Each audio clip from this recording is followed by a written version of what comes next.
आता बंजारा समाजाला एसटी मध्ये जाण्याचा मार्ग मोकळा झालेला आहे.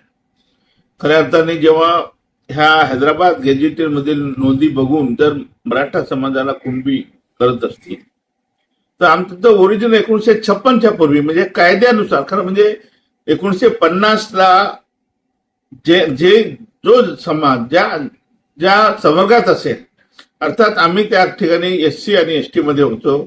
आपण जर बघितलं नांदेड, परभणी, त्यानंतर औरंगाबाद, उस्मानाबाद, बीड हा जो मराठवाडा निजामचा हा स्टेट होता तर तो इंटायर ज्या द्विभाषिक राज्य झाला तेव्हा मुंबई राज्य प्रांतामध्ये विलीन झालं आणि आपण महाराष्ट्रामध्ये 1 जून रोजी म्हणजे 1960 ला आपण महाराष्ट्र निर्मित झाली. पण नियमानुसार कायद्यानुसार आपण जर बघितलं संविधानानुसार तर बंजारा समाज 1956 पूर्वी हा बंजारा समाज शेड्यूल ट्राईब मध्ये होता, आताही आहे. त्यामुळे हैदराबाद गॅजेट आम्हाला लागू करण्यात यावं आणि त्यानुसार बंजारा समाजाला शेड्यूल ट्राईबच्या सगळ्या सवलती देण्यात यावी ही आता मागणी राहणार आहे. त्याच्यासाठी मोठा लढा आम्ही उभारू आणि लवकरच या लढ्याची रूपरेषा मी जाहीर करणार.